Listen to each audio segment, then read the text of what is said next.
Of this meeting of the September RSU 25 School Board. If you please join with me in the Pledge of Allegiance. Pledge allegiance to the flag of the United States of America, to the republic for which it stands, one nation under God, indivisible, with liberty and justice for all. Jim, would you be kind enough to take the attendance? Certainly, Mr. Foster. I am here. Mr. Burgess. Here. Ms. Foster. Here. Mr. Frazier. Here. Mr. Claire. Here. And we have absent Mr. Wentworth, Ms. Rickman, and Mr. Koff. We do have a quorum. Your votes tally up to 59-24, which exceeds the quorum amount. So you're good to go. Perfect. This is the time for public participation. You would like to participate publicly, we have a website, and I don't have it right in front of me. Do you happen to know what that is? There we go. I grabbed the wrong one. I was looking at the meeting minutes. Sorry about that. Our email for public comment at rsu25.org, or you can phone in for public comment at 307-8099. We have some folks here. Is there anyone who would like to make a public comment before the board at this time? Mr. Neal? My name is Keith Nealon from Box 4. I did have a question regarding the district COVID plan update and review. I know that is a requirement for the ESSER funds, but I guess I had a little more specific question as to what exactly does ESSER require of us to get their money? Like, do we have to follow every CDC thing, or could you expand on that, please? Or, I'm sorry. Yes, Allowable. that sounds like a good Jim question. We're required to have an active plan that's reviewed every 6 months by the school board and how we're going to deal with COVID. It is an expectation in order to receive federal monies passed through the state, that this plan is presented in front of the board, accepted by the board on that 6-month rotation. As far as what's required to be in it is how we're going to respond if there is a change. Currently, what they've said right as far as last spring and currently right now is that we are fine to go back in person. They talk about we're fine that in terms of if somebody has COVID, that they need to have a 5-day isolation.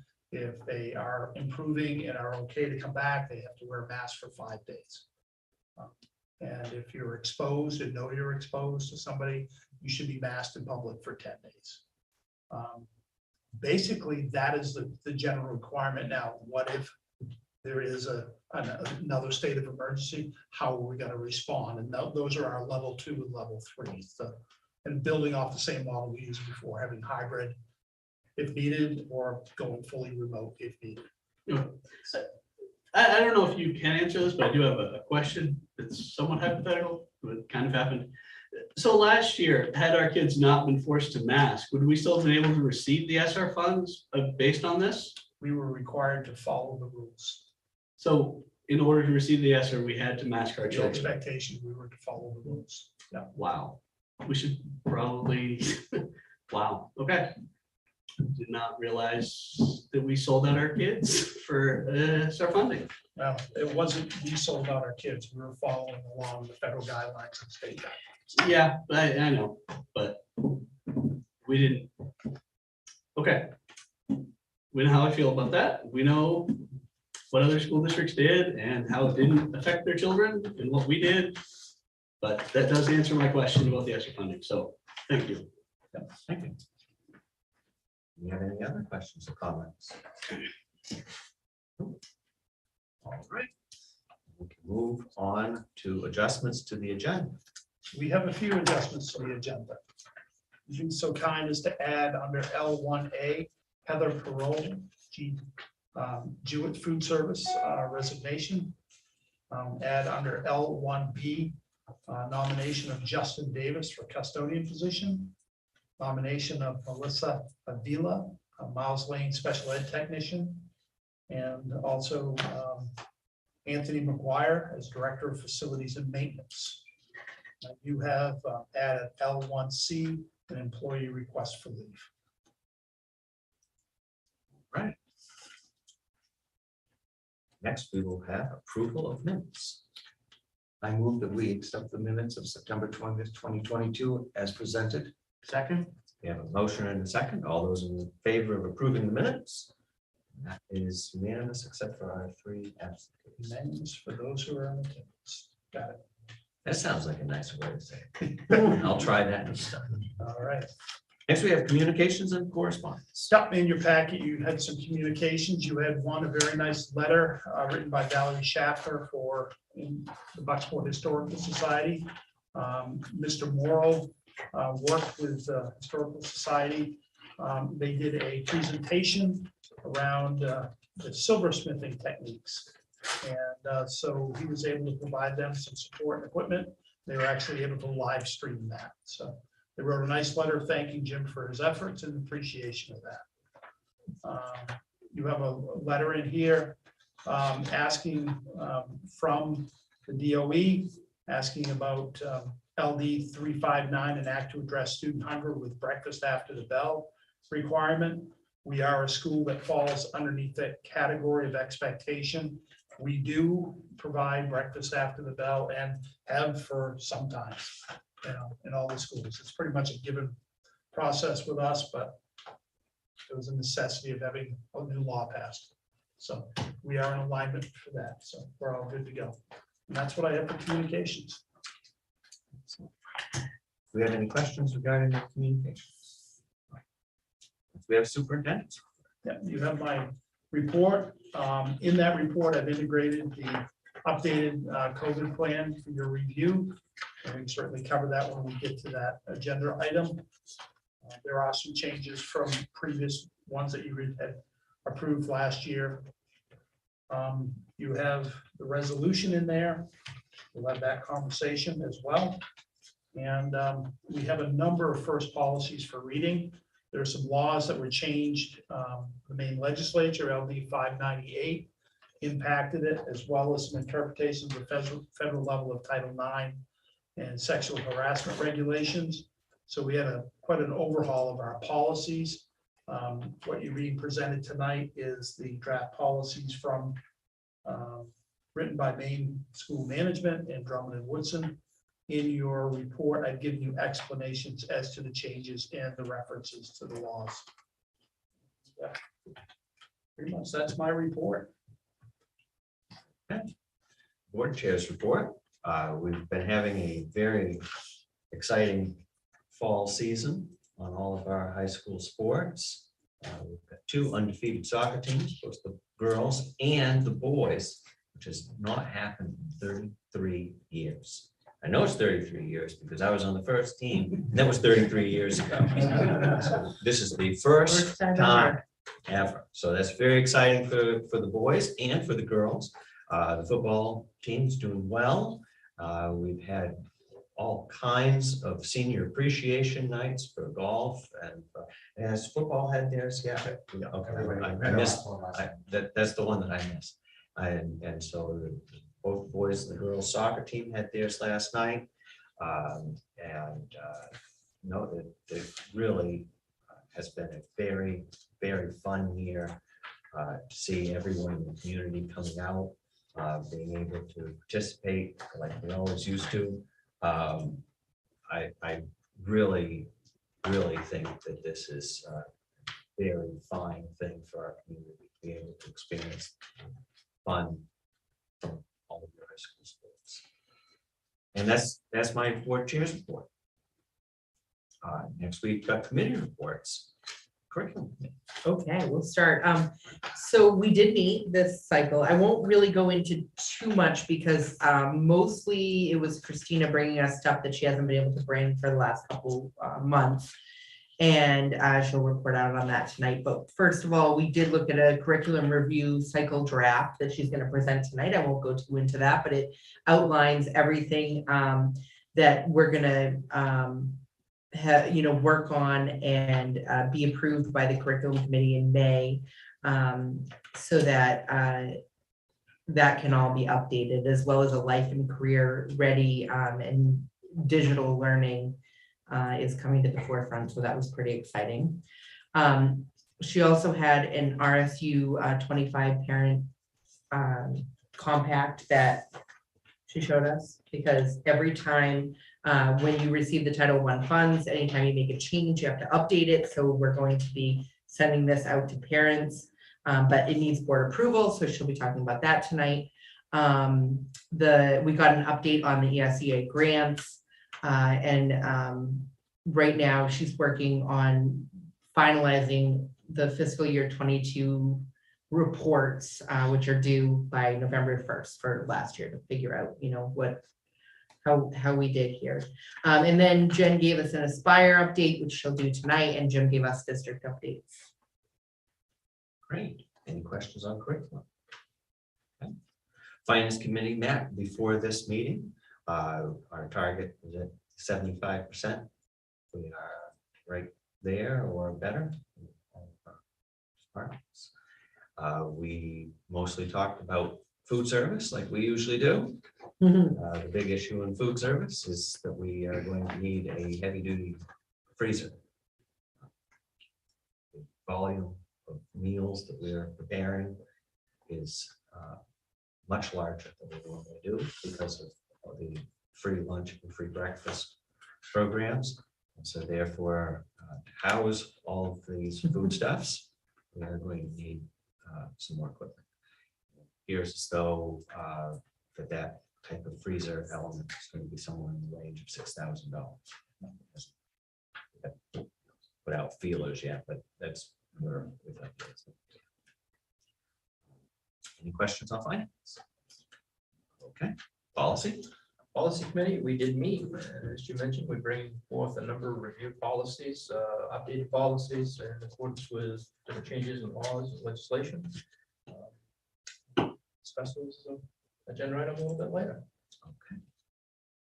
Facilities. Yeah, we did not have a meeting this month, but we did have an interview yesterday for a good candidate for new director, and we'll be bringing that forward shortly.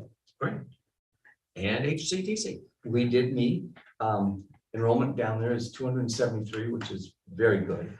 We were saying several years ago, it was like 160.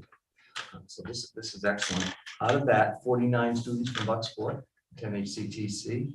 And our welding program that we satellite here, we have 14 first-year students and 14 second-year students, for a total of 28 students that are involved in the welding program. So that's great. I believe we could take 16 first, so we're almost maxed out. I think that would be a lot, but we can take. Be crowded. It would be crowded. One thing that's kind of interesting, and I won't be able to go into this much because I'm not sure how it's going to work, but Ellsworth High School next fall is going to pilot a program where there's going to be a class. It's going to be considered like a satellite program where they're going to highlight 3 different programs that are offered at HCTC, and students will take this class and learn more about those 3 programs and what they can in the future, what can become of going to those programs. They don't know if other schools might want to highlight it or not. I think it kind of goes hand in hand with Aspire. I would think. I'm not sure, but maybe it's something entirely different. We'll have to wait and see. Not What it's connected gonna to the look like. Aspire program. Huh? It's not connected to. No, I don't think it'd be connected, but they're looking to get people involved in other. I think we're trying to get more people involved with what's out there for jobs. We have to go into school, and you don't have to. There are other avenues that we can follow. Those are the high points. Oh, in January, we are going back to our, we have an annual breakfast that we haven't had for a couple of years, where we invite all the principals and all the guidance counselors. And Amy, the director of HCTC, presents to them the information like I present here, plus what programs are offered and highlights. Great. Thank you. We have no old business. On the new business, we have resignations and retirements. We have 2 resignations.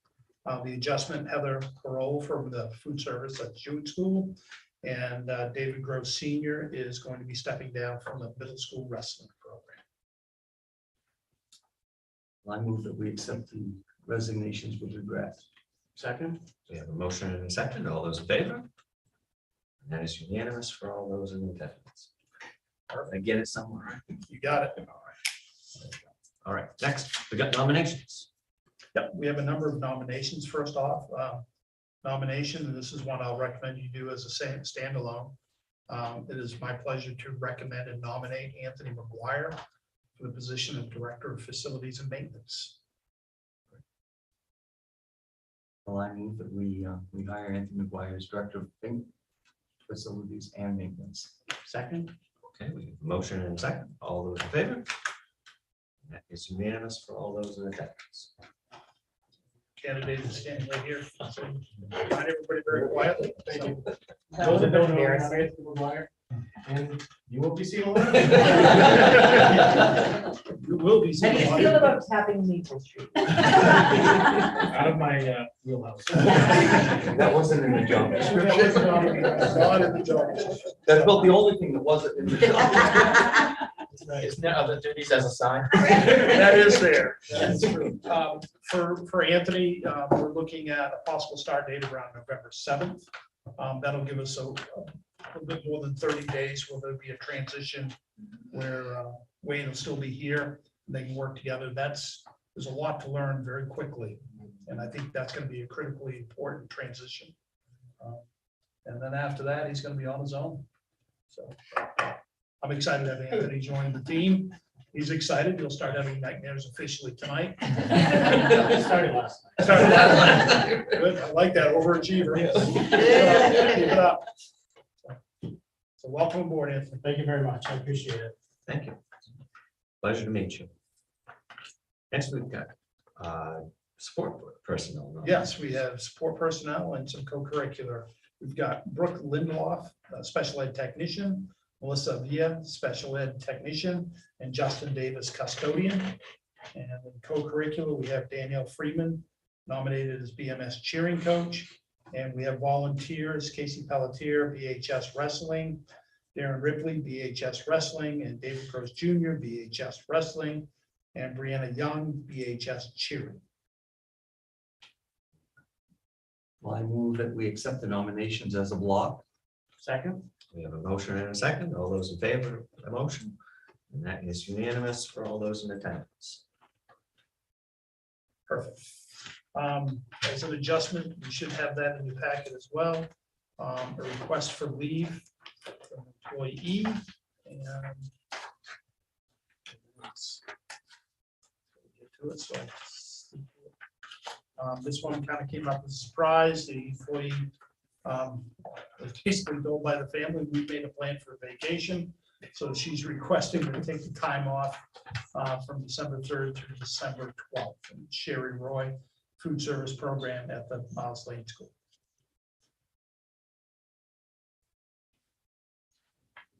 Granted these in the past. Yeah, we have granted them in the past, yeah.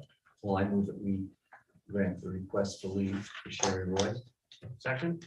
We have a motion and a second. All those in favor of leave? That is unanimous for all those in attendance. Next, we have Director of Curriculum Annual Data Update. This has been a long anticipated presentation. Like, I'm gonna come tonight, and you're gonna fire me.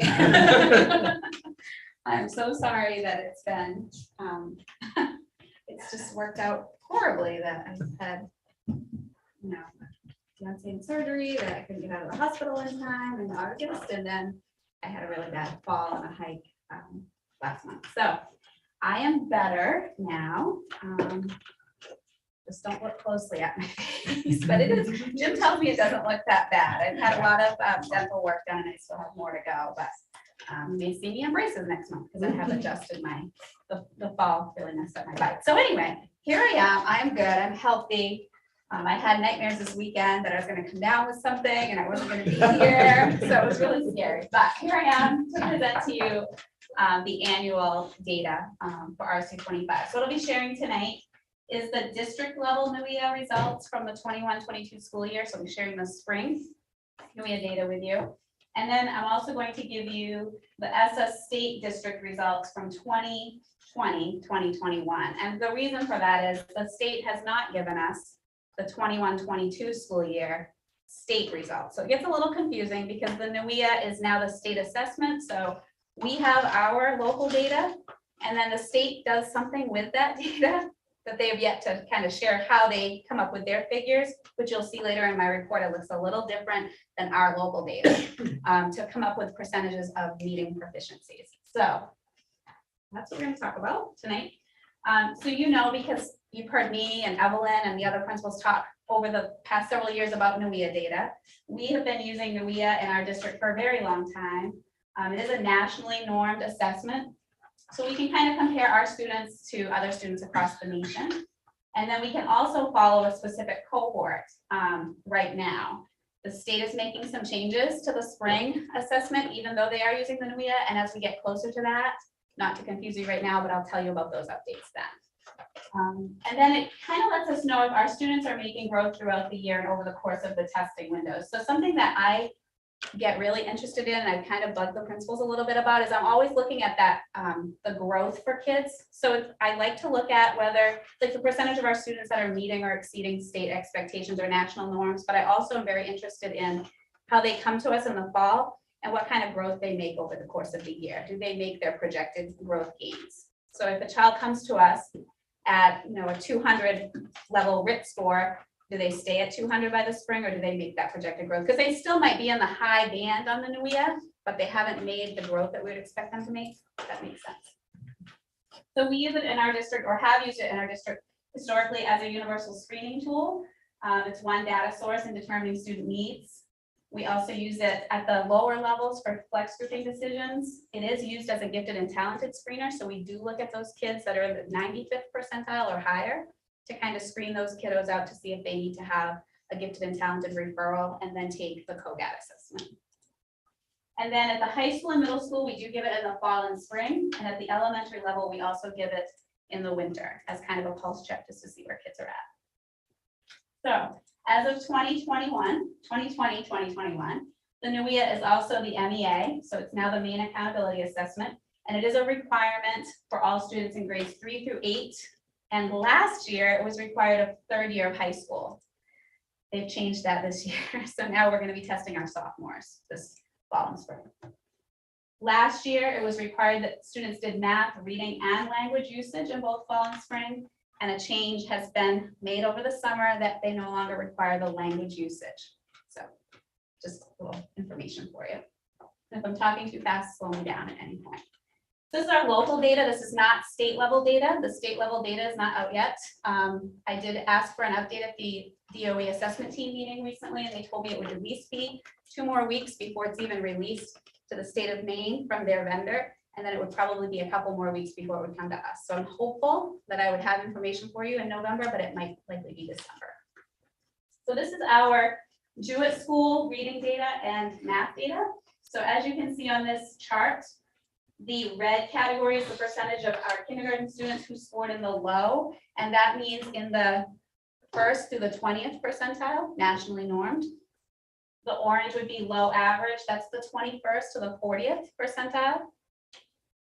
The average is yellow, and NUIA considers the average band to be the 41st to the 60th percentile.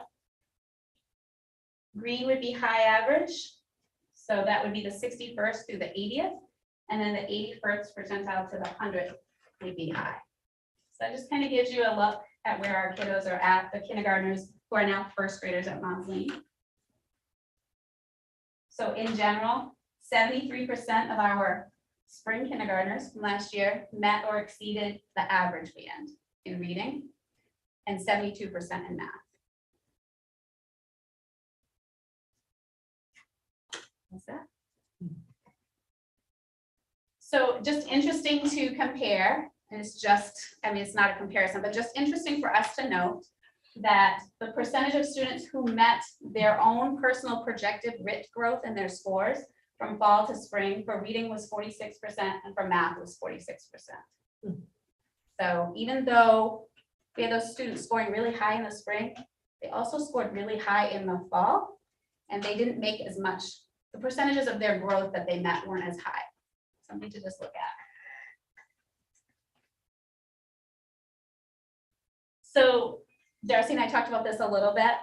The Jewett School data takeaways were the fact that fall and spring NUIA data for both reading and math were really high percentages of students. So as a class, that kindergarten class scored fairly high in the fall and in the spring. But what we noticed were the students that were scoring in that average or higher band in the fall, they remained in those bands, but they didn't make a whole lot of growth. So part of our, I talked to you about our ESEA application. So we have to identify school goals within that application for Jewett, Mosley, and BMS. And so one of the goals that we set for Jewett was to really target that projected growth, to see if we can get more students meeting their projected growth. Any questions on the Jewett data for Darcy or I?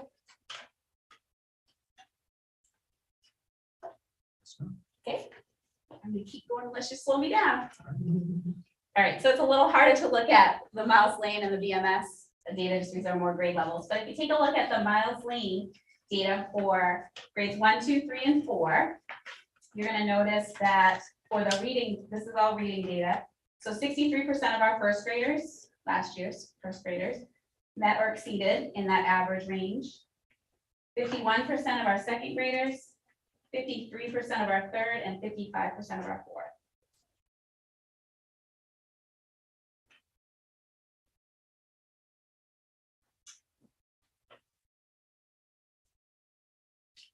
So math data, first and second grade were a little higher than the reading data. So first grade, 62%, second grade, 67%, and then our third and fourth grade were at 47 and 45%. And I've talked, I know over the years, I've talked to you guys a lot about what we see at third grade specifically.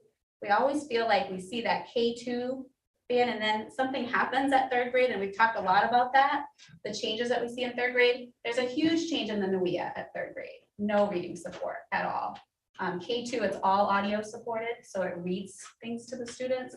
And then when they get to third grade, there's no support unless they have an accommodation in their IEP or 504. So could you flip back Mhm. one page? Yeah. So when we're seeing our grade 3 Yeah, have a 29% in the reading deficiency, yeah. and it would flip one forward, Mhm. that 31% Yeah. is sort of in tune. Mhm. It's more to do with the reading than with the math. It very well could be. Yeah. Yeah, because there's a lot of word problems on the NUIA, and there's no audio support for that.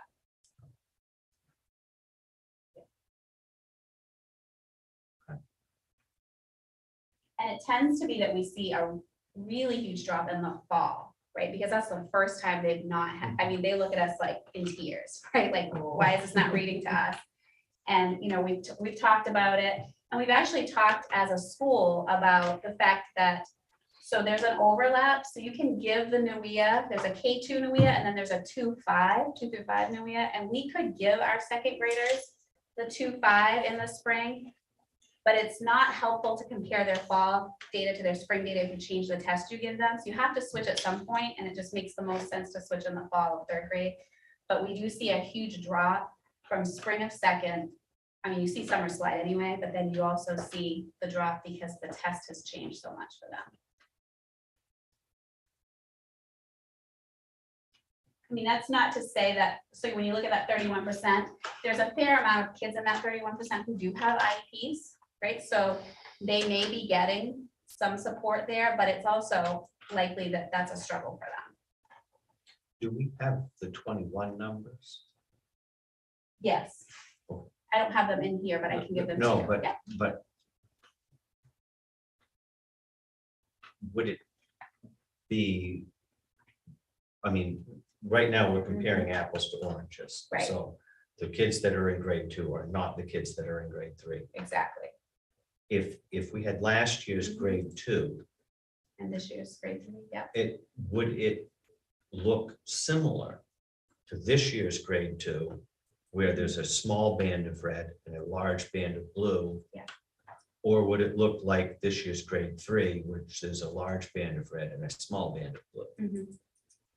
Which one do you think it would be? Honestly, Tom, almost every year we see that. We see that they score stronger when they're in second grade, Mhm. and then when they get to the third grade, their scores are so much So lower. it's really a testing Yeah, issue.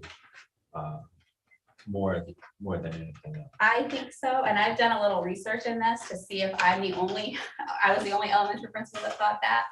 And according to NUIA, they'll tell you, no, that's not the case. Like, they've adjusted for the fact that it's no longer audio supported, but we see this a lot. What do the national norms show?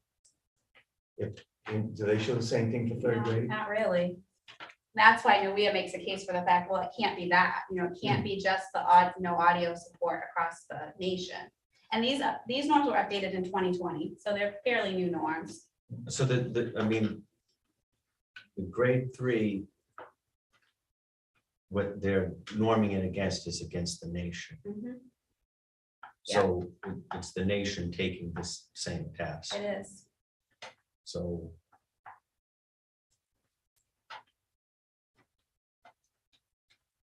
Is our reading program just too slow at the beginning of the year? I don't know, and our ELA curriculum is on my plan for this year for an update and review. I don't know, I've talked, when I talked to the ELA teachers, we worked on ELA curriculum on October 7th. We had some conversations about fidelity of tier 1, right? So like how solid are we delivering tier 1 instruction to everybody? I know there's a case to be made to beef up our interventions. Let's make sure everybody's getting the same level of tier 1 too, to make sure that that's not the issue. So I do think it's time to update our ELA curriculum for sure. And in that reading curriculum, do we? I remember this back when we did the math program a decade or so ago. There was a lot of discussion about making sure that we include math words in our English curriculum. Yeah. Do we still do that so that they have enough vocabulary to be able to compete on the math? It's in the math program It's and within- in the math curriculum. And we also have to keep that in mind too. We just started a new math program, right? So last year was year 1 of a brand new math program that is very different than the math program we had before. So that's something to not use as an excuse, but to take into consideration when we're looking at the data. I'm not as worried about what happened. Yeah. I'm more interested in what we can do Where we're going headed. forward. And so, if it is a case of that we need to focus on math vocabulary, I'm good with that. If that's what I need. I bring quite a bit of history to this. And I can remember when I was teaching, we used to get achievement tests. Mhm. And we always saw, we never could figure out why. We saw growth, the third grade plateaued. They plateaued and we didn't know why. We didn't have the data that you people have now. It just wasn't there and we didn't use it. But we saw that year after year after year, third grade plateaued. We didn't know why. So this doesn't, it's not like, oh, that's a shocker to me because I've seen it many times. But I don't know the answer. And we've had a lot of discussion at the elementary level too about like rigor and expectation, like where is it based on that in the K2? Like, but I don't really think that that's the Well, I mean, case. sometimes it's a case of that, there's like a unit Mhm. that we don't get to, like the Yep. geometry unit that we Yeah. had in 4th grade, where it was an issue and it was just a case of how we structured our units. Mhm. You don't sense that it's something to do like that. We did tweak so when we did the first year of the program last year, we did tweak the order because it was a brand new program. So we were able to do that at the elementary level. I don't know if middle school did that, but we did do it at the elementary level. We changed the order slightly so that we'd make sure we were hitting on things like fractions, decimal, but yeah, 4th grade, like decimals, just to make sure they had that content before they were testing.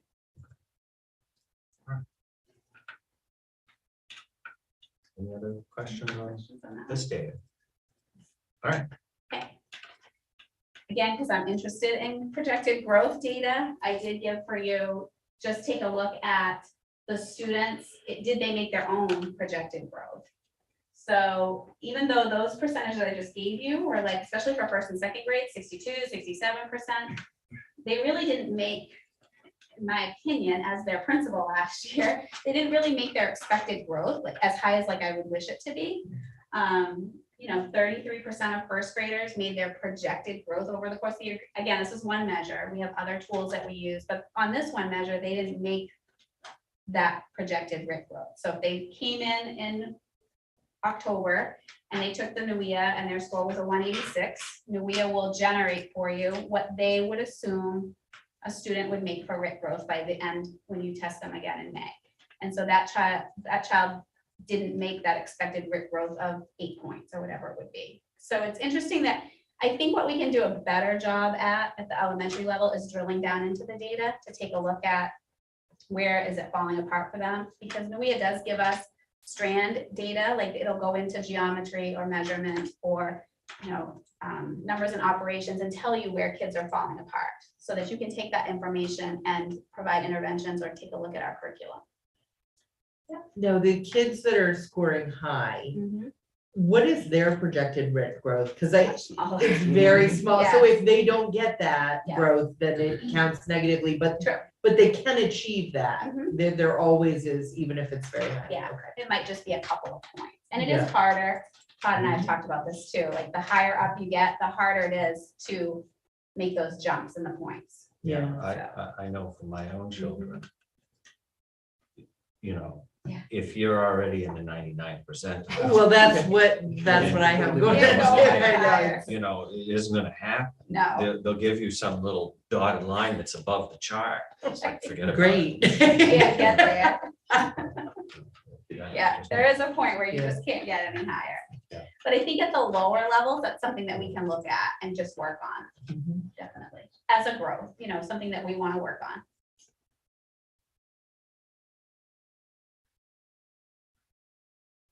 So I kind of already talked through our takeaways at the Miles Lane School. Third and fourth graders scoring the low average and the low bands for math is higher than 50%. We don't want that, right? So we really want to work on that, but that was our first year with the new math program, and we are looking forward to see what this data will look like this year after they've had a year. I got a little bit nosy and started to check their fall data, even though it's not done yet. So I was pulling it up and it's like partial data because we're not really done yet. But I got a little excited about what I saw. We'll see what happens. I know we're not done testing. I know, but it did look, I shouldn't say it. We'll just wait. I'll share it when it's done, because I don't want to be up here taking back my word. So we are seeing a lower percentage of students meeting their projected RIT growth, and I talked about that, like just digging a little deeper to see what we can do.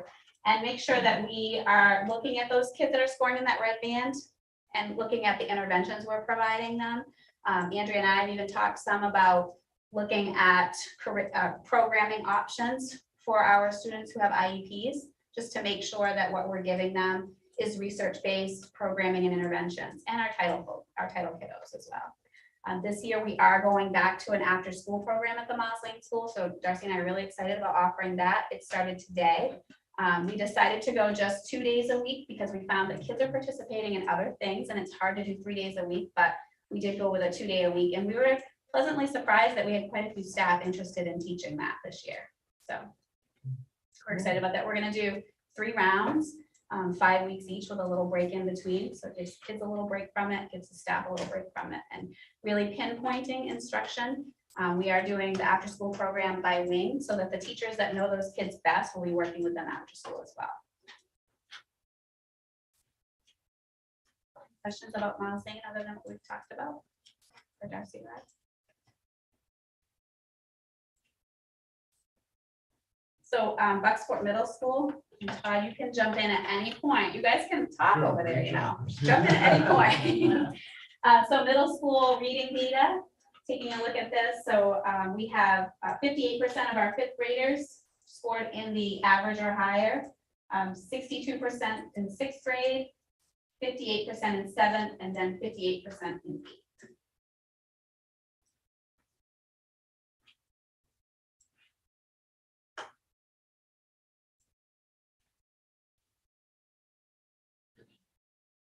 And then when we look at the math, and Todd and I talked about this a little bit already, what jumps out at us, probably jumps out at you too, is that fifth grade cohort and that red band. So that 41% of the fifth graders in the spring in the low category.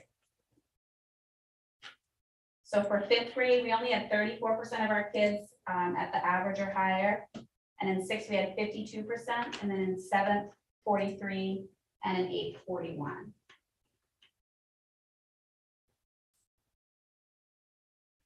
And Todd can speak to this more than I can, but I bet testing middle schoolers is a whole different ballgame. Well, and the fifth graders, their plateau year would have been right around COVID, right? Yes. I mean, so Yes. even though they do hit a plateau, there probably is a lot of True. value in whatever Good is point. being done. Mhm. I mean, Yes. maybe that isn't what that means, but I mean, I honestly think that fifth grade math has a lot to do with illustrative math. Mhm. Like, I think it's a good program overall. The fifth grade, Mhm. for whatever reason, is like not quite ready for prime, like the other grade levels, you do the lesson, you do something called a cool down, which is like a mid-class check, and then there's this bank of practice problems.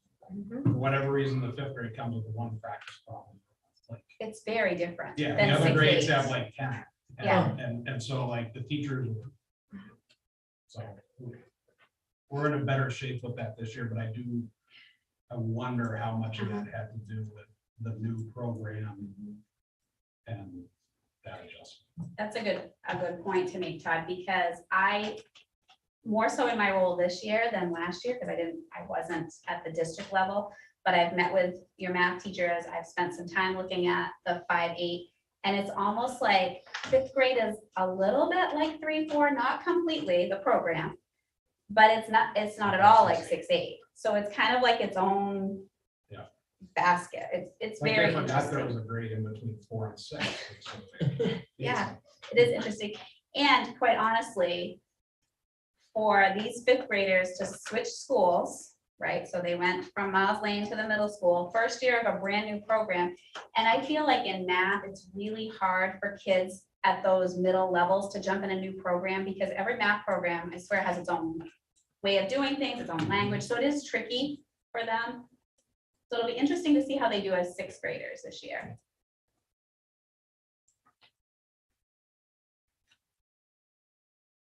But you think there are certain things at the fifth grade level that you can do to tweak this program? Yeah, I mean, I know, Mhm. like, I know as it was happening last year, Amanda Roy was our lead fifth grade math teacher. She was like nightly making new problem sets to fill in the gap. But Yeah. since then, we've had Cheryl Toby, Justina Tippin, Amanda, like they've found materials, and I think IM's workbooks are also better this time around.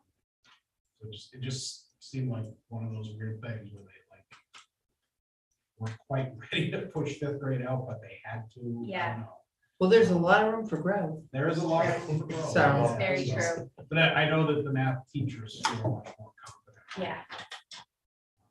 Approaching that fifth grade issue. Mhm. And you and I talked quite a bit, and it's in your takeaways too, about the fact fluency piece Yes. too. And that's huge. And Jim and I had a conversation about this too, like, I don't know, a week ago. Just a lot of newer programs do not have a basic fact fluency piece to it. And so no matter what program we picked, it's like you almost have to add it in yourself. And so I know Todd's team is working on ways to include that. And then at the K-5 level, again, it's a weird shift in how that program works, 6-8 as opposed to K-5.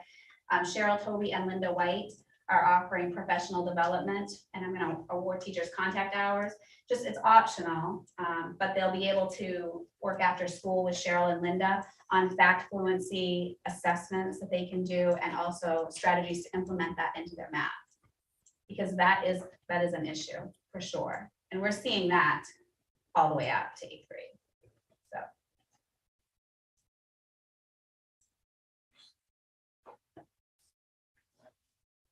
And I gave you the percentage of kids meeting their projected RIT growth, just again, because I found it interesting and it's something that I wanted to kind of look at when we get to the end of this coming school year. So I want to just kind of compare that. We did put a goal in our ESEA application on projected RIT growth, so we'll be watching that. That grade 5 stands out again in the math there. So definitely something for us to look at. So Todd and I kind of already touched on these. I don't know if there's anything we didn't touch on, Todd. I think we, Well, just, it's kind of buried in the third indented bullet, but Oh, another attendance. factor is attendance.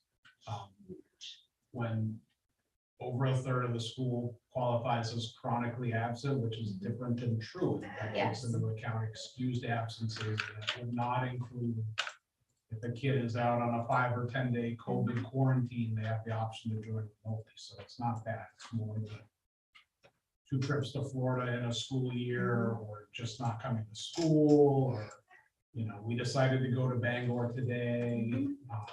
Like it's really hard to learn any subject, but especially math, when you're missing large chunks of time. Mhm. And that stood out in a big way when I started working on data to update the Bucksport Middle School comprehensive needs assessment, which is something we have to do for title purposes. When I looked at the chronic absenteeism rates over the past few years, last year's was extremely high compared to any of the other years. Yeah, 72% higher than in 18-19. That's huge. The absence. That's partially an outgrowth of what we went through with COVID Mhm, and the perception at times that school's optional. mhm. That's part of the rebuild and resetting for school. And I would argue that it was higher the year before, but if they logged into Zoom It's true. and were on the screen, they were marked We counted. it. present. Mhm. Right. Even if they were not fully, you know what I mean? So That's a good point. I think it was Dave lower had a than the year question. before, but that's 2 years of high absenteeism. How is it trending this year? As far as Attendance, Attendance. it's trending better. Yeah. There's still a couple issues, but it's a lot better.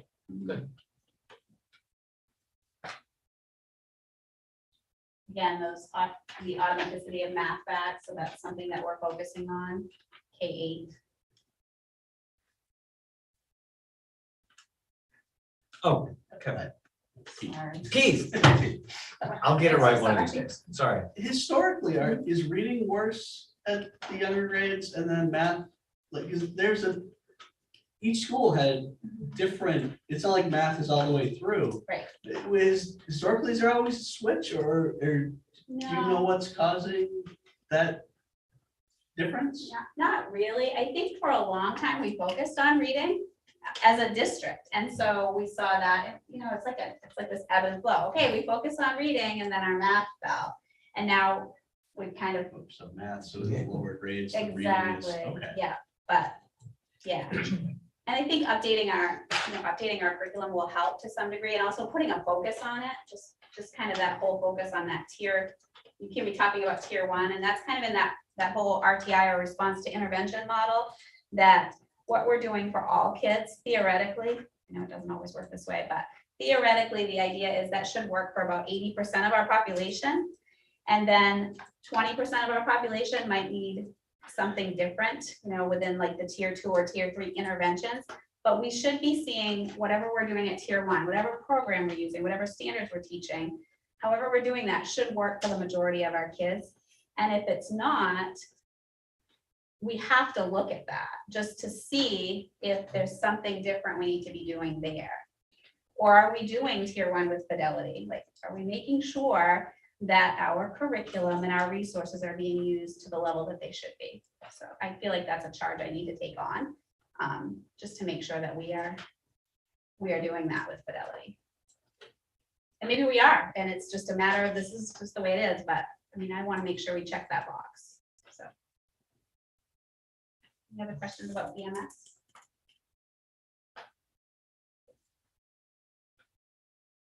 Okay, so Bucksport High School's reading data from spring, so we have it for 9, 10, and 11. And so this would have been in the spring, so 11th graders took it as a state accountability assessment. This year it'll be the 10th graders, but we give it locally to 9th and 10th graders as well.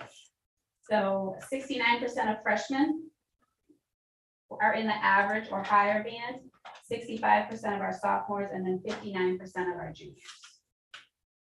And these are all still NUIA data. Still doing NUIA. So for a while, the SAT was the state assessment, and that switched in 2021.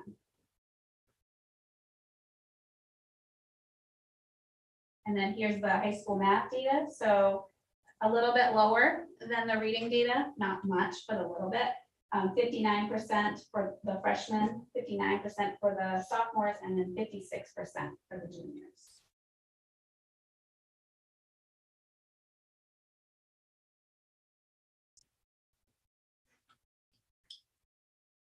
And here's the percentage of students that met or exceeded their grit growth projections.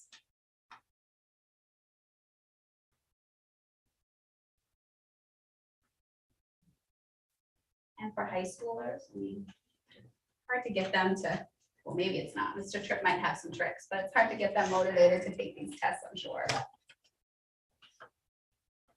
The nice thing is that by the time they get to us, they've taken it every year, so it's a more for Yeah. them to use the test. They know. I think we've done, one of the biggest things we've done here is really just by letting them know that we're looking at the data to make instruction decisions. And for a lot of them, if they want to get into honors classes, they know that that's a tool that we use to help make a decision whether they should qualify for an AP class or an honors class. So it's not high stakes testing, but certainly we make it pretty obvious for them that we are looking at this data other than just, here's a test reporting to the state. Thanks for showing up. So I think we're pretty intentional trying to do it in smaller groups inside the classrooms and working on our setting. So. And the state does set up a participation rate for us. We have to get 95% of our kids to take this test, or there can be, we can be penalized for that in our funding. So we're pushing for the 95% for sure. So did absenteeism because of COVID or other, like you described, list of reasons not to show up to school Right. impact that participation rate, or do we have makeup times or? So we do have makeup time. I mean, there is a window that the state doesn't give us an infinite amount of time. They just give us, we usually have 4 weeks total to get it done. And the average assessment will take a kid, I mean, maximum an hour, but it's usually like 45 to 50 minutes. Our percentage rates were a little on the low side for this assessment.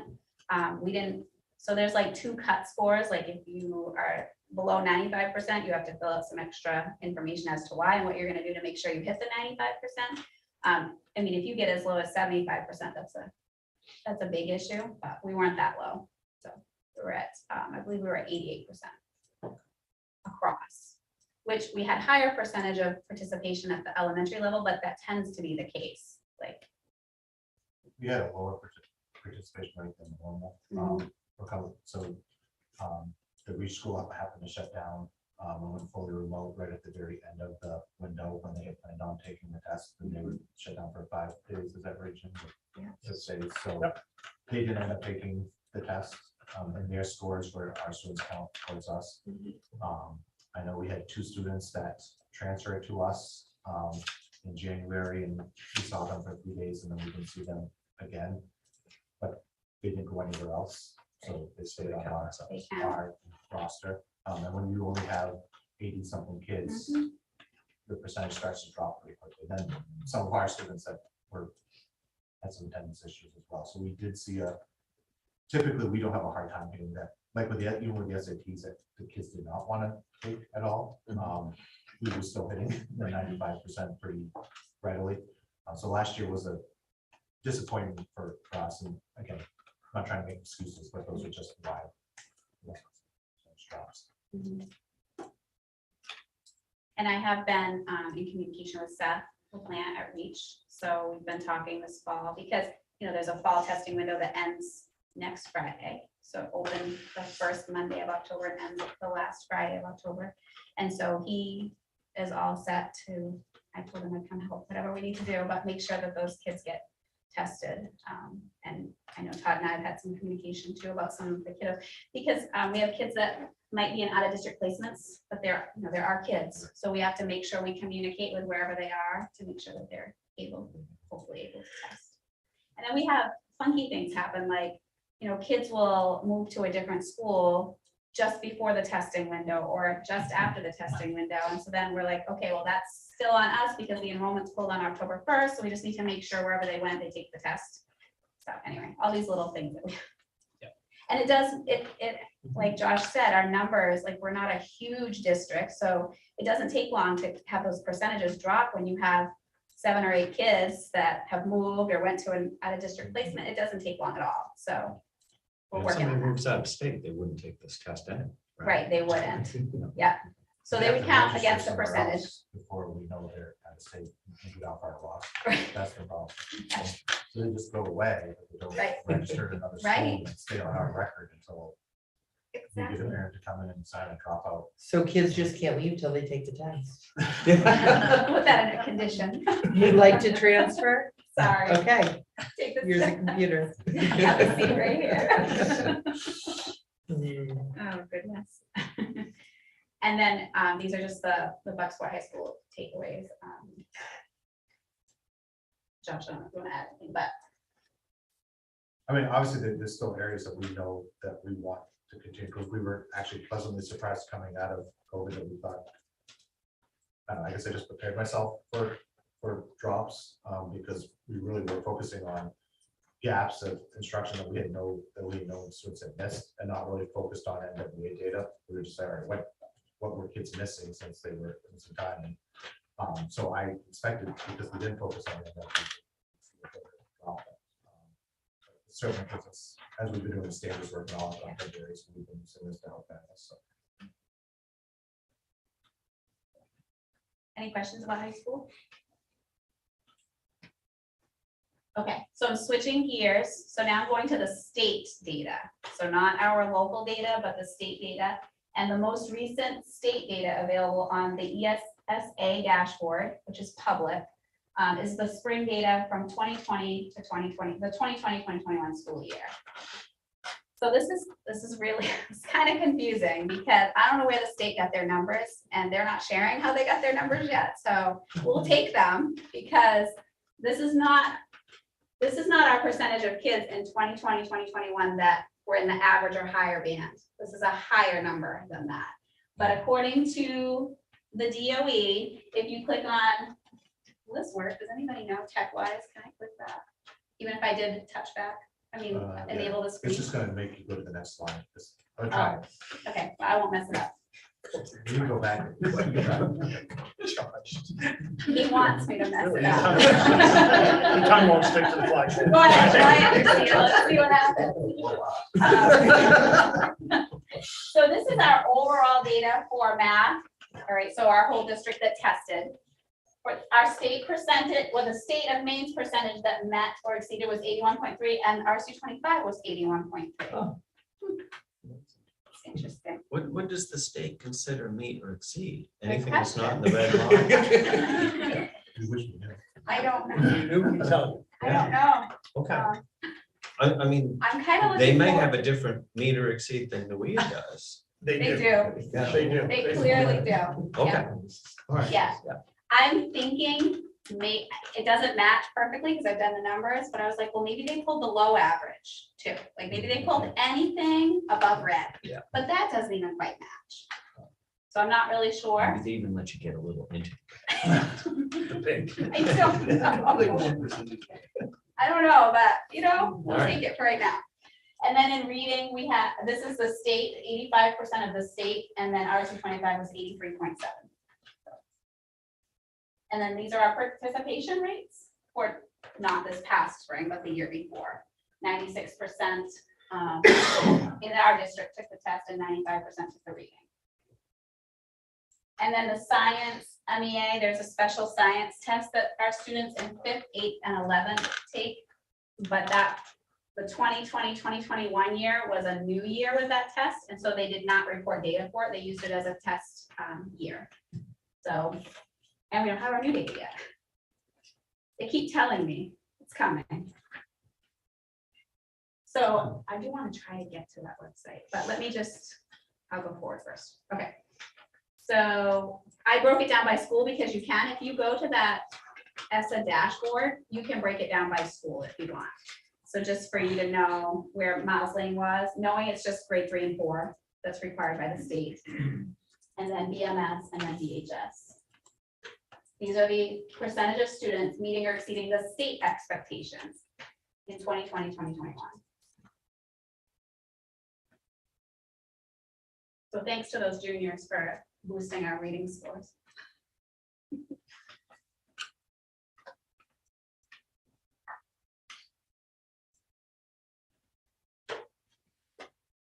And then I just wanted to give you information about the changes this year. So it is still required in the fall and spring of all 3rd and 4th graders and 5th through 8th, but they did change it to sophomores this year. So we'll be looking at sophomore data for the state.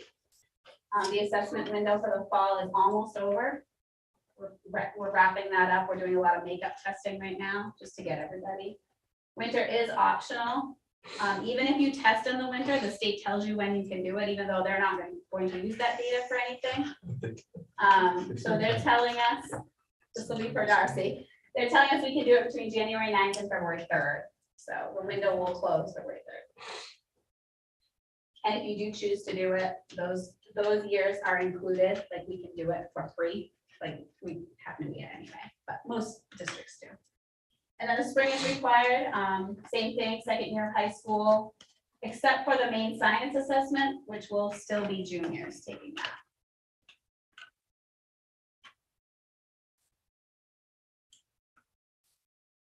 And then as soon as I have the 2021, 2022 state data, I will bring that to you, and it'll be interesting to compare it to what I just shared with you tonight. Yeah, and they're making some changes for this spring right now. So let me go back and see if I can just show you, because this is.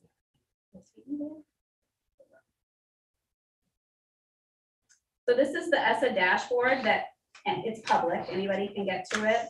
And so then you can just scroll down here and you can change the report type to district. And then you can just select RSU 25.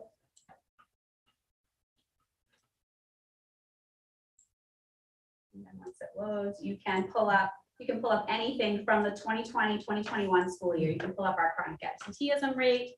You can pull up our state assessment rates, which is what I gave you. So here's their numbers. This is for reading, right? So, whoops, sorry, it's acting all silly.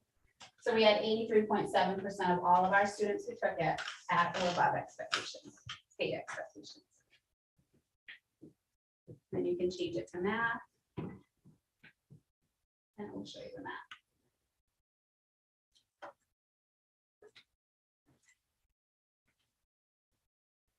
Interesting.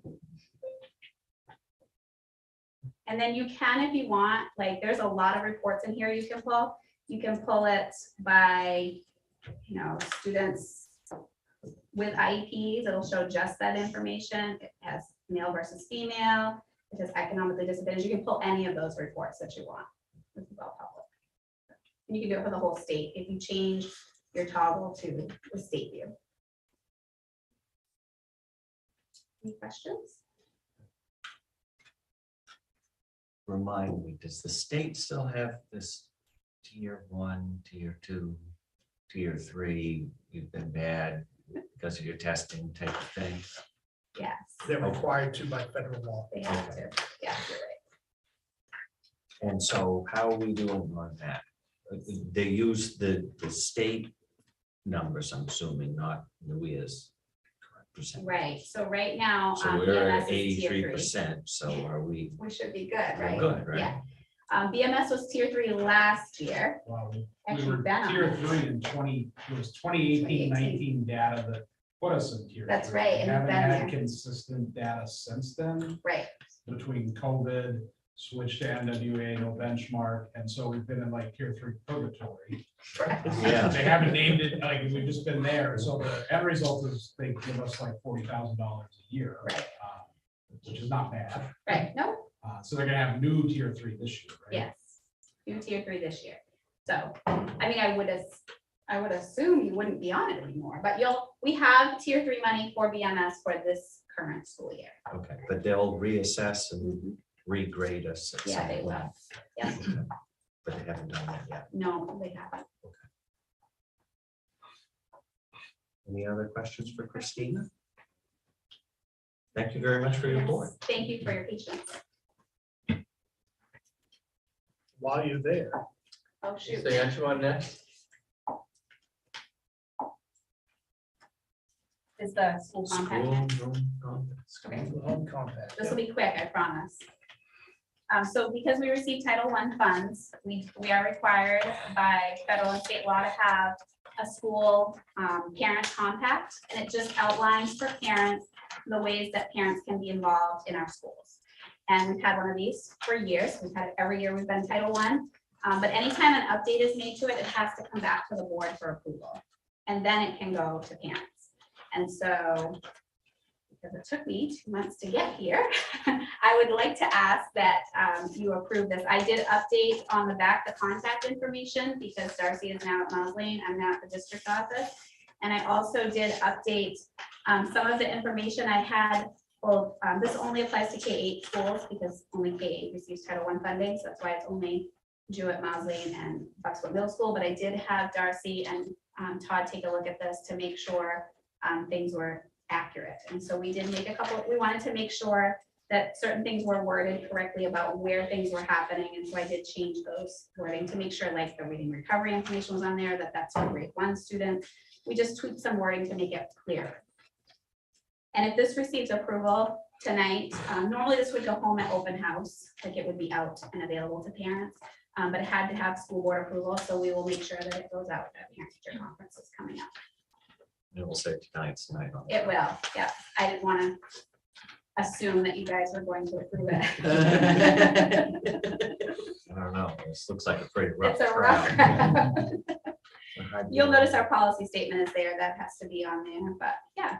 So if there's anything that you see as an issue, otherwise I would ask for your. Everybody okay with updating the names on Thanks, Tom. the? Well, I move that we adopt the RSU 25 school home compact. Second. We've got a motion and a second. All those in favor? That is unanimous for everyone who is in attendance. Thank you very much. Next, we have district COVID plan update and review. In your report, in the superintendent's report, I've included the updated version of the return to school fall 22 plan. Major and significant change that was made. The previous plan had 4 levels. This one has reduced it to 3. Level 1 is in person, full in person. Okay, level 2 is hybrid learning if needed to be there, and level 3 is full remote. So we are prepared if we need to make adjustments depending on situations. We can move forward on that. To date, I think we're doing very well in level 1 with mask optional. Our attendance is fairly solid. We're around 93% for students and about 93.5% for staff. So which is really quite good. Yes, we've had some cases of COVID, but folks have identified that, they isolated, they've masked on their return. So done what's expected to do. This does also state that we will follow the guidance provided by the federal CDC. Maine no longer has a separate guidance. It only has the reference to the federal CDC.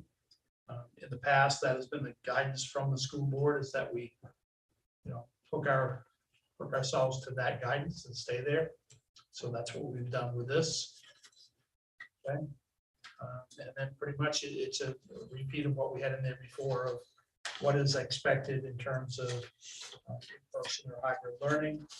We are taking advantage of the technology that we were able to put into the schools, so if students are COVID positive, they can still access their classes remotely, which is a good thing. We also have a program with kiddos who are doing a full remote program. That's separate, that's all set to go there as well. Happy to answer any questions for you if you'd like, but that's the upshot of this plan. It's pretty stagnant, other than making that 3-level change. We didn't need the extra level. We've learned from experience that that's what needs to be in place, and it's in place.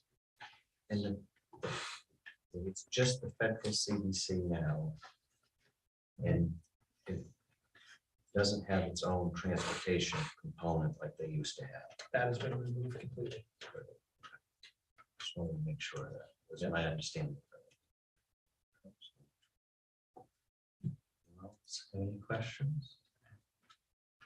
Well, I move that we adopt the updated COVID plan as presented. Second, Was it favor? That is unanimous, except for those who are absent. Next, we have review of MSBA resolutions. and so there's really only one resolution that the School Boards Association has published at this time. And it's a review of the public comment period. You know, last month we addressed that and updated our policy. There are some challenges around the state. Here in RSU 25, our public comments have been since my existence, people who are residents of the community, are parents of our students. But around the state, there's been a lot of folks, even from out of state, coming and commenting to the boards. What's being lost is the understanding that school board meetings are open to the public, but they are not public meetings. They're not like a, town meeting, which is totally different. So some of the school board resolutions, they've come forward, and they got to bring this to the delegate assembly, is they're looking to redefine and make clearer what the expectation of public comment is, and defined as resident taxpayers of the communities, immediate families of enrolled students, employees of the unit. So basically, not folks from outside of the communities. I know, talking to some superintendents I'm on committees with, they are near the New Hampshire border. There are people from New Hampshire and Massachusetts coming to the school board with no connection to the school board to pontificate.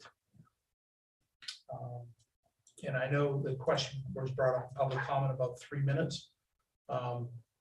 What has happened in a number of places, people would be up there for 30 minutes or more, and school boards would have to shut down their meeting because they can't do their business.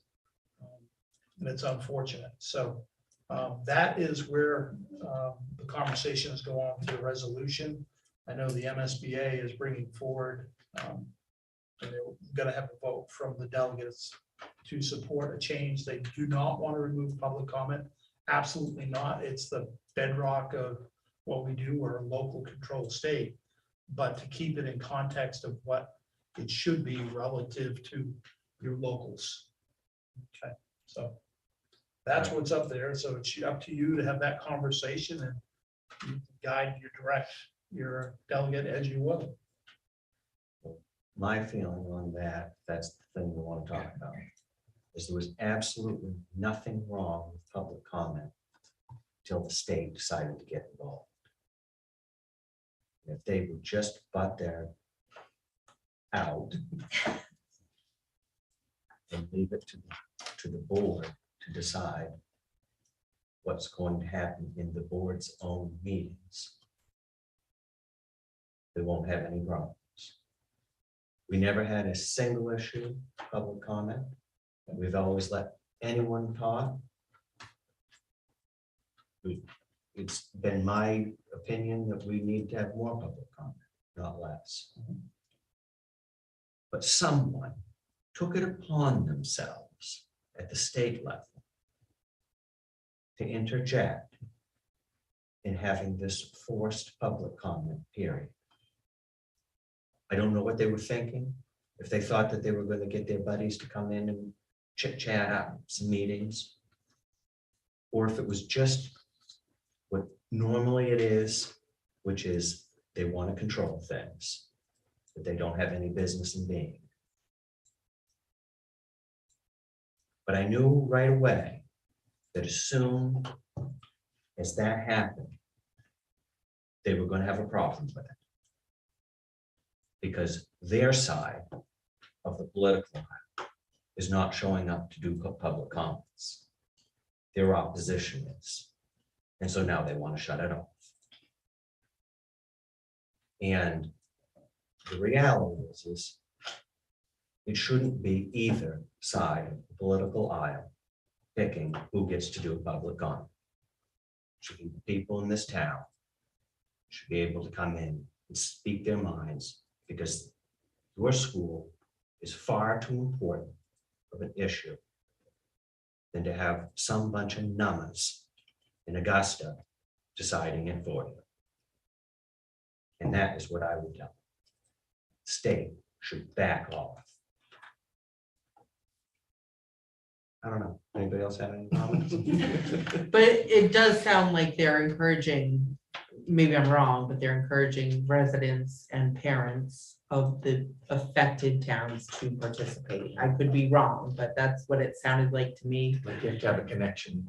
We don't, it's a hard thing to even think about because we don't have anyone coming from New Hampshire, Massachusetts, or any of what they say has been a problem, so. The old rule Good old Bucksport. was the board got to decide. And so if we got somebody in here and they started spewing hate, wanted to give the old salute, I could wrap the gavel and throw them right out of here.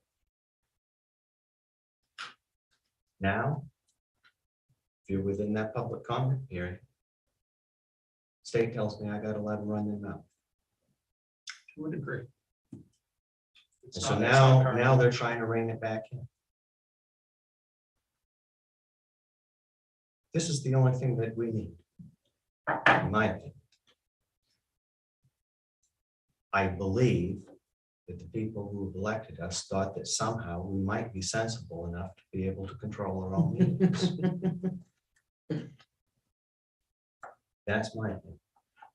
I really think that it is a very foolish endeavor to have the state try to run local meetings. And they should back up 100% and let each local district decide how they want to run public comments. And let them be able to change it on a whim if so needed. Because sometimes you need to. That's my opinion. So I guess I'm a little- I don't know if confused is the right word, but what this resolution is asking us as a school board to decide is, do we want to, and it's not to limit, but we're a local school board. And I think other districts, and not far from here, have had, maybe not from Massachusetts or maybe from New Hampshire, but from other communities around the state, have kind of hijacked their meetings. Yeah. To talk about a talking point that is a concern to them that may not necessarily be happening in that community. Yeah. And this is an attempt by this, as we are a local school board, I agree, Tom, we need to hear from our local, the people that elected us, absolutely. Yeah. But do we need to hear from somebody from Portland that wants to come in and talk about our Yeah. curriculum? Or Again, do we need to talk to somebody from Presque Isle? again, you're getting the issue confused between state micromanagement or local control. If somebody comes in from Portland, and they're running their mouth, they've got nothing to do with what's on the agenda or anything that any local person could care about, under the old rules, whoever was the board chair, wrap the gavel, tell them to go sit down. I understand that, but I think what you run into. And I believe that that's the way that it should go back to. I think what you If run. not, then it is a case of who are we going to control? Are we going to only let this group of people talk? Are we going to let that group of people talk? Are we going to let the people who are on our side talk to us in a way that we want to hear? Are we going to limit the people who will not talk to us the way that we want to be hearing? Because sometimes those are the people we need to hear from the most. What I see this as, Tom, is the problem you run into with the scenario you gave, as far as limited to somebody, the board chair deciding who speaks and who doesn't, you run into a foul of First Amendment rights. Because if you allow somebody to talk and another person not to, and you don't have a policy or guidelines that are established, then boards have found themselves in legal trouble because they have shut somebody down that you curtail their First Amendment rights, and therefore you get sued. And this has recently happened in schools in this area. And you run into a problem with that. This resolution is looking to define public comment to the local people within the community under a set of guidelines. And so we allow that, and we're consistent. So We're just gonna create more guidelines, and then the next group won't like that set of guidelines, and they'll make another set of guidelines. And then the next group will come down and they won't like that. And then they'll make another tiered set of guidelines. And then we'll have a policy set, like we've just got delivered to us today, of a bunch of another set of guidelines that the next group here in a couple weeks, when they get voted in, won't like, and that will get changed again. What we need is more local control, a lot less of this political nonsense. The political nonsense got interjected by the state just 3 years ago. It just needs to come out. That's the way I feel about it. The crux of this whole thing is the definition of public. That's the only thing that's being debated here. Right, I'm not talking. We're not talking anything else politics other or anything than else. who is public.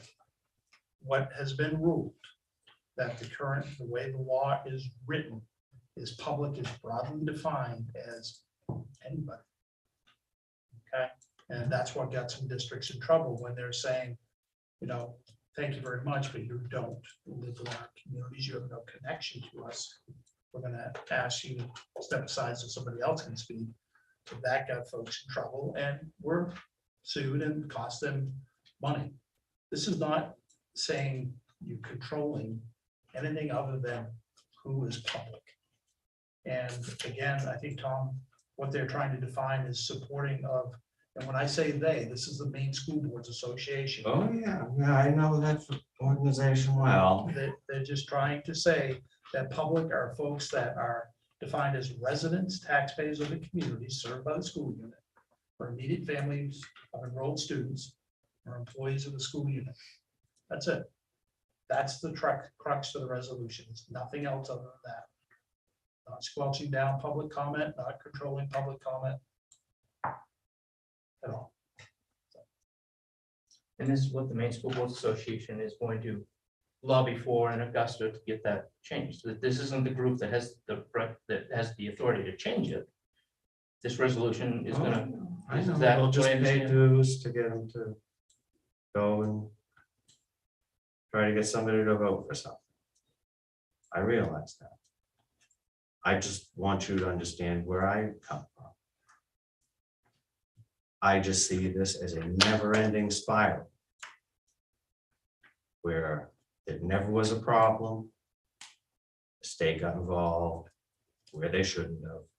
Now it's a problem. So the purposes of the activity is the board to direct your delegate what the pleasure of the board is. And Heather is our delegate. Ms. Rickman is the delegate. And you can send her with guidance, you can send her with none. That's your yard. Well, personally, I have no problem with the definition of public as it would pertain to our school. I agree, we don't seem to have the problem here, but I can see where some school districts do. I feel very, and I know about the situation we're talking about where a gentleman sued for freedom of speech and he won. And the school district getting very local, had to pay the gentleman quite a sum of money, good sum of money. I think we could control it. We've been very lucky, but I can see where, I believe in local control also, but I go along with the way, the definition of public as it's being presented.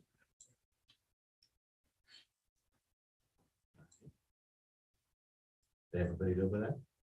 Yeah. All right. Do we need a motion? If you're gonna direct, you should have a motion. Okay, well, I move that we agree to the resolution as presented. Second, All right, got a motion and a second. All those in favor? That's unanimous. Except for our absence. alrighty. First reading of policies, and again, in my report, provided quite a bit of information on where the changes came from.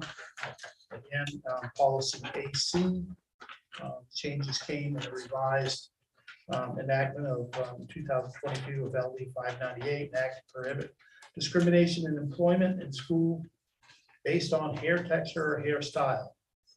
This comes up again in ACAB and also ACABR.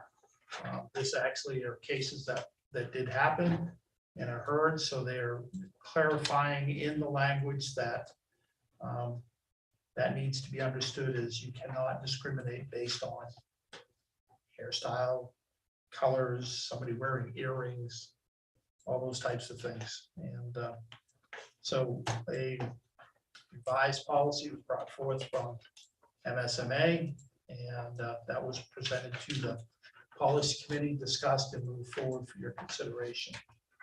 One of the things that we talk about in here under Title IX, we have a Title IX officer as well as an affirmative action officer. It's required by law. Again, we need to, in the past, we've listed just Title IX. We now have to list, even though it's the same person, that individual twice. So people know what to do and who to talk to if they have issues. Okay. Policy GFCB, the recruitment and hiring of administrative staff. Again, the new language on the basis of discrimination and race that has been updated as well. Our policy GFCB-R, which is the administrative procedure of GFCB, actually didn't need to be changed. We were right in alignment and we were where we should be. So this is just being brought forth as a review. Also provided you job descriptions for the affirmative action officer, as well as the Title IX officer. You have those in your packet. Those were reviewed by the policy committee. And all these have been discussed, reviewed, and moved forward for consideration for first reading by the board.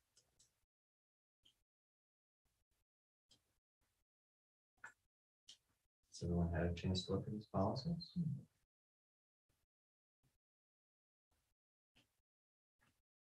I move that we approve the first reading of the 7 policies presented.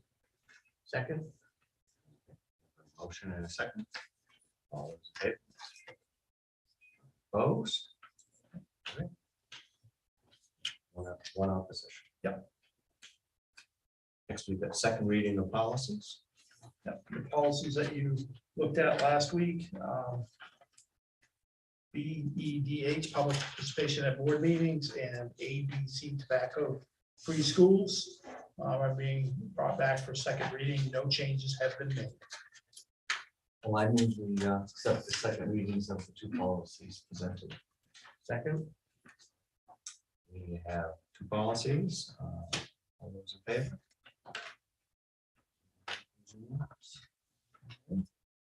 Next, we've got principal and administrative reports. It's warm. Sorry. I just want to. Christina, do you have anything more you want to tell us? I feel like I've dominated the meeting tonight. My report was lengthy, but if you have any questions about it, I'd be happy to answer them. I did leave you a curriculum review cycle, just so that you know that I will be busy working on updating our curriculum over the next few weeks. Any questions, I'm happy to answer them. That's it. That's all I've got. Good report. Thanks. Yeah, this time of night, sometimes it's good to go quick. Yeah. Andrew, you got anything for us? Regular business.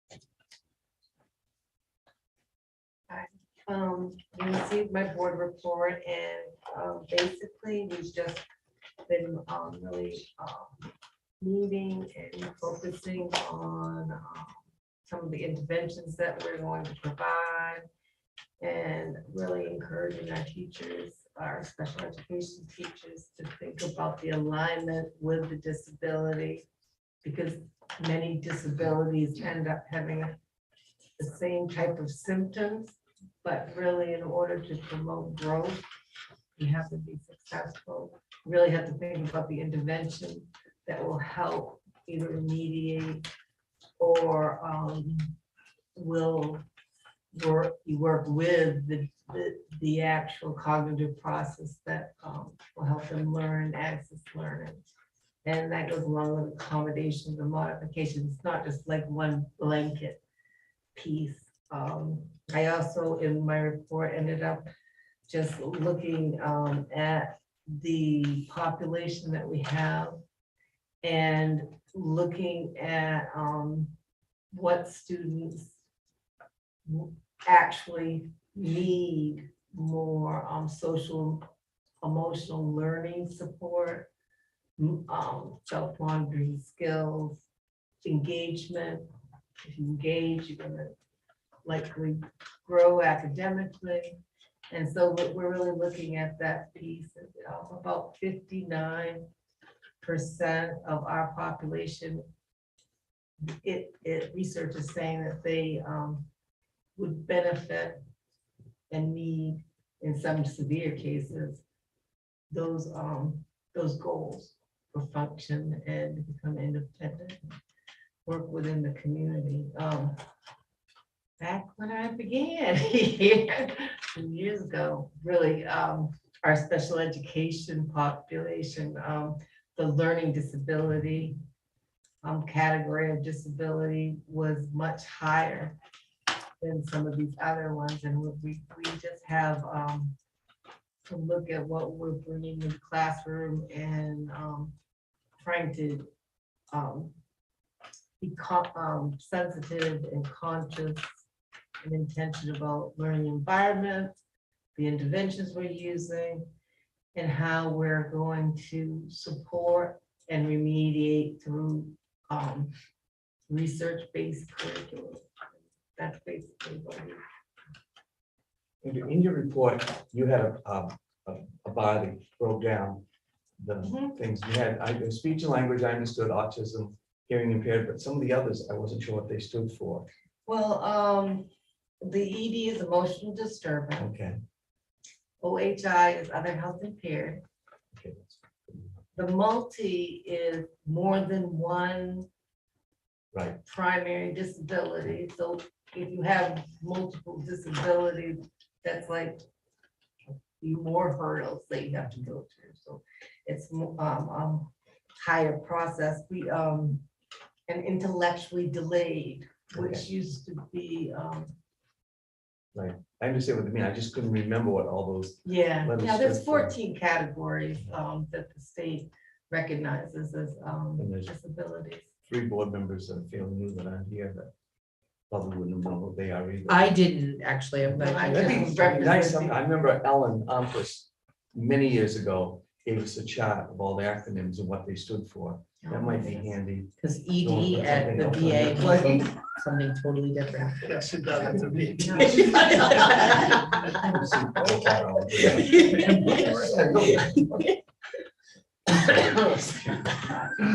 I love you. I'm sorry. Well, thank you. Yes, that's no problem. Josh, the top.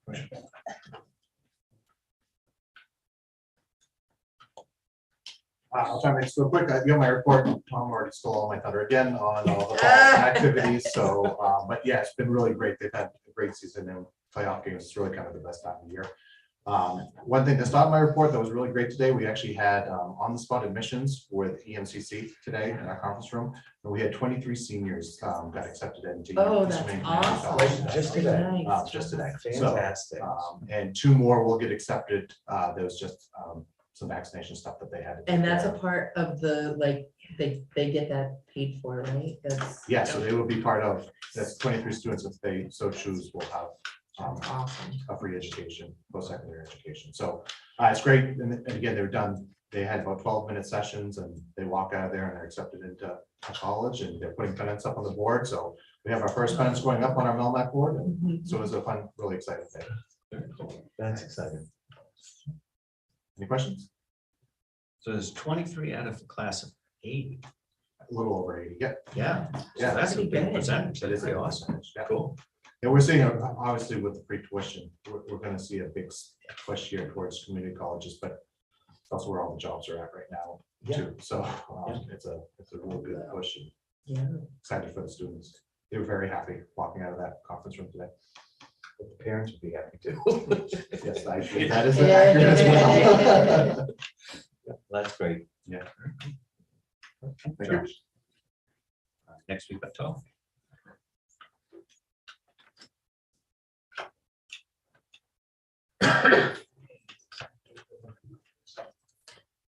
All right, good evening. Everyone has my report. Christina talked all about NWA. I just wanted to share with the board that we're well on track to meet our 95% testing threshold at the middle school. We have the art club returning. Took a little COVID break, but our club is back, so that's great. There's a whole group of kids that love going into the art room whenever they can to do artistic and creative things. And then we believe that there's going to be a middle school volleyball league starting in the Bangor area in the spring. Details are still pretty gray at the moment, but we will follow up on them. And if it turns out that there is a league, we think that'd be a great opportunity. It will kind of fit in between like the basketball cheering season and then the baseball, softball, track season. So it's kind of the same time as wrestling. I think that's a way to keep kids involved without stealing from another sport. So that's This pretty is exciting. girls. I or is don't it a know if co-ed it's, league? yeah, that's part of the, we just know that there might be a volleyball league. Neat.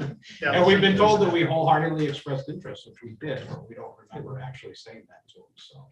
Would we use the temporary nets? The I think ones we that, have to at the middle school. we don't really- Didn't we take those out when we put the new, When we we said, put the new we said floor we'd in. never use these, we should cover over them? yeah. because I Probably know what high started the school started it. conversation. We had to Someone deliver heard us before and to sign them. Yeah. Yeah. So, Okay, that's, yeah, and that would work. at middle but school. it, our volleyball program at the high school has never had a feeder program, so that'd be a great thing. And like I said, if we can keep kids involved through that late spring, that'd be a great thing. And then just last, classroom management focus is still there.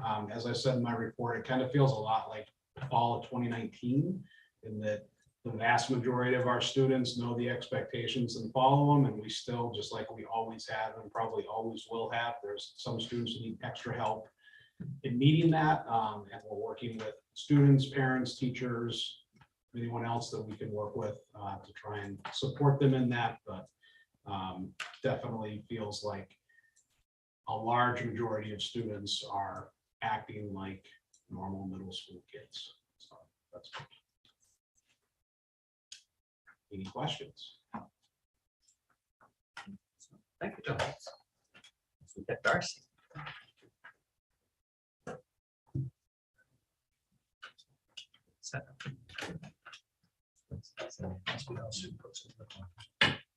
So we are finishing, we're wrapping up Noe and makeup test this week, and there's been a couple staff members who helped gather all the kids that we need to make up and get them done. So we're almost at that 95% goal as well. So we still have a few more to go, but we are almost done. We just started our after-school program for reading, writing, math, and SEL starting today. And like Christina said, we did have I was surprised we had a good staff turnout for that. We have a teacher in each wing. And then we have 2 SEL instructors, and it went really well today. So we're going to be doing it twice a week, and then we'll do 2 other rounds after this initial one. Kids seem excited. We have BRHC counseling services started up about like a couple weeks ago. Right now it's limited until they get more counselors in, but that's been going and it's been successful. We have some. So one of my focuses is the social emotional learning. So I've been helping staff. I've made a focus at each staff meeting to do a presentation on something related to either PBIS or SEL. So at this last one, we had Tara Woods. I had asked her to talk a little bit about some de-escalation strategies from the safety care program. So she shared some of those strategies with staff. Heather Rockliff and I spent a whole day last Friday, presenting the stop, walk, and talk strategy for students. So if somebody,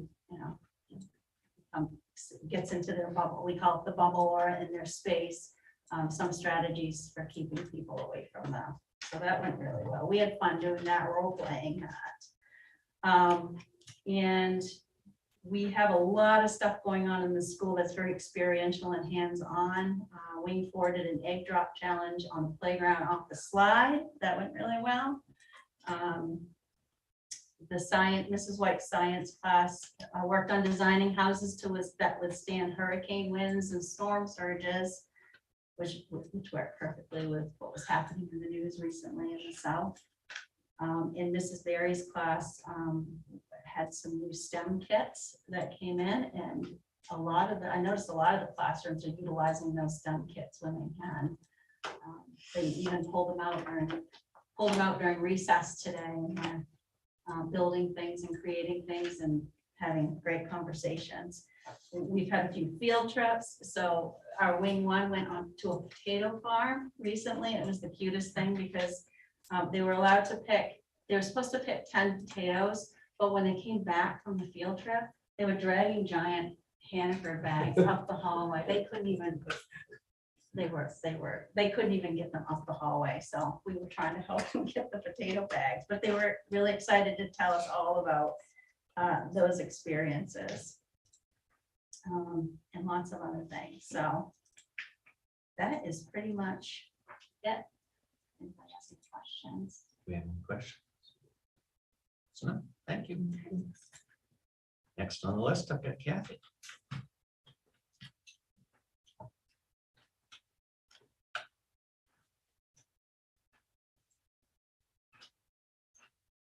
This is HISET Awareness Month for us, so I really just want to highlight that.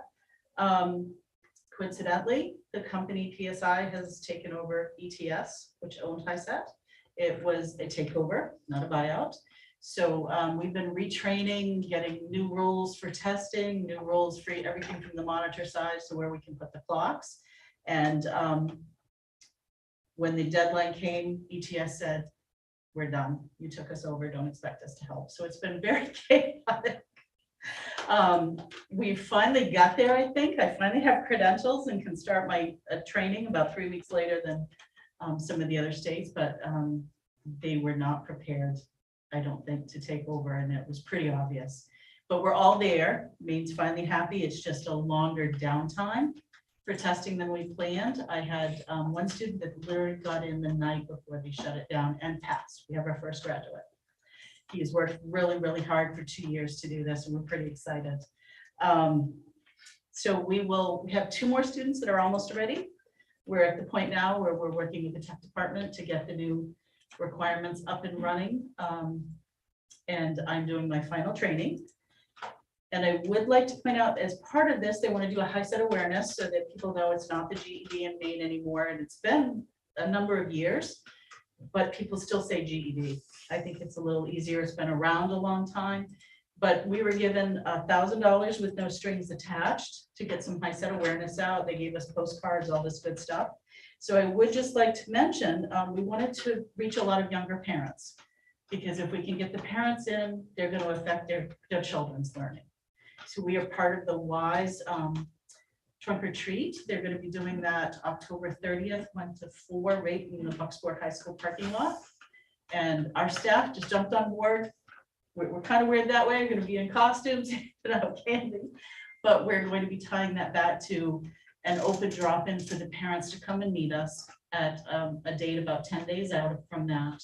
And we're hoping to be able to tie this event to bringing in the young parents in a welcoming, you don't have to pre-register, you don't have to test. We're just going to be there and answer your questions and hopefully get people interested in completing their diplomas, but also get information out about what else we do.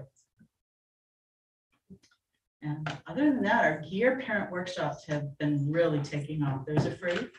We're doing 2 a month throughout the year.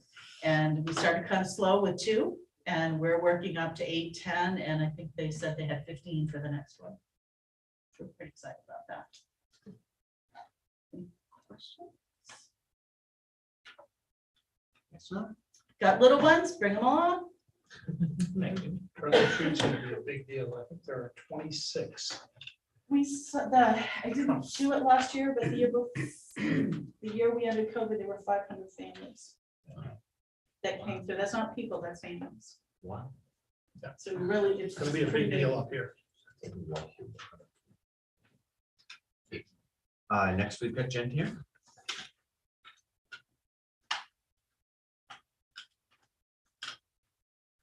Like to steal good ideas, and so we're going to trunk or treat. Also, with that idea of targeting information for young families about Aspire opportunities. So that's one thing we have coming up.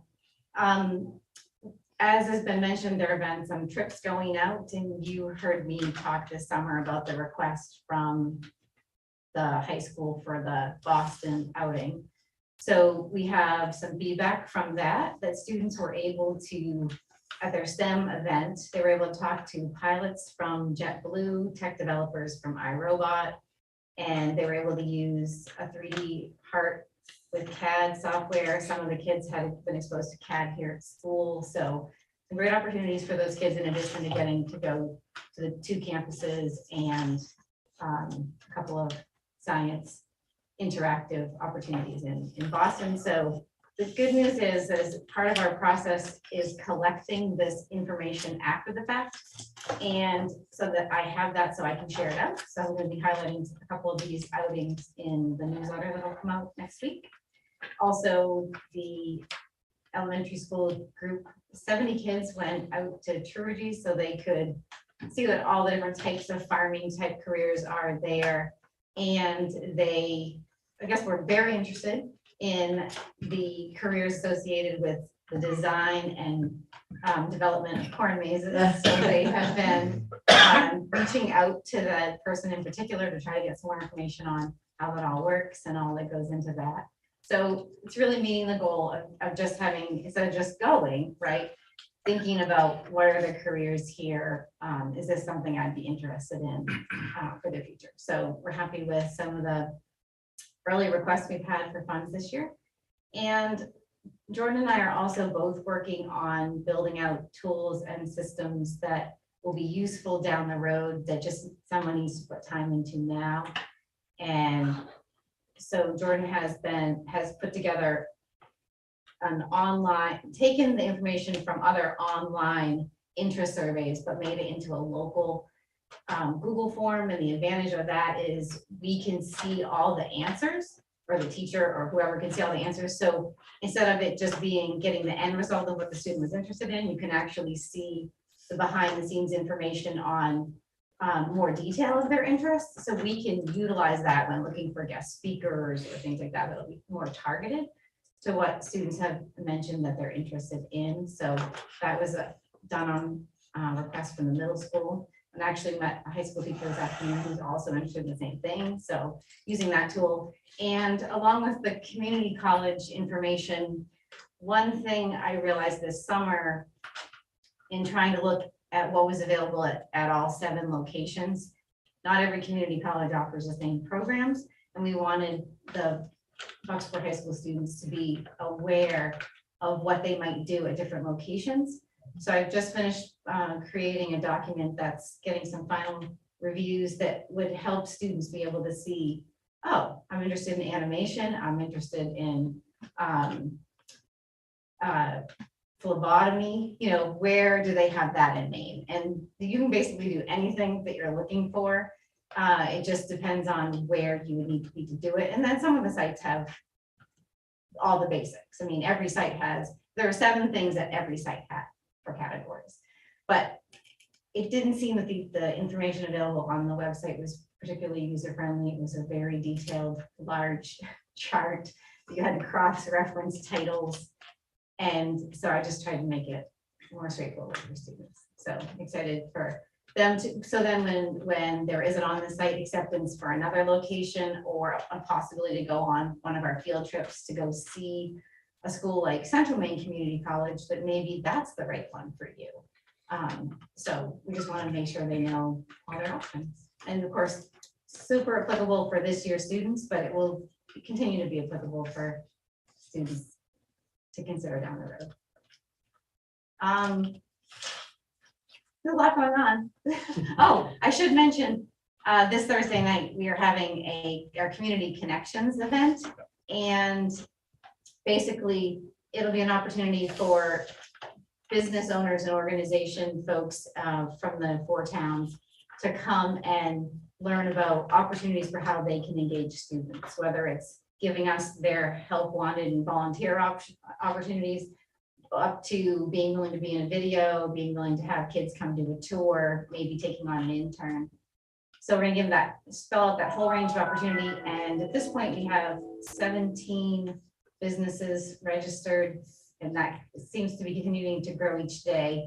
And we'll keep doing this over time, but we don't have everyone's contact information. So if you know of a business that you think would be interested and able to be involved in those types of things, definitely send me their information and I'll add them to the list. Any questions? And the board also is invited Thursday, so you should have received an invite if you're, no pressure. It's, you get to hear what most of the opportunities are right here, but definitely come join us if you're interested.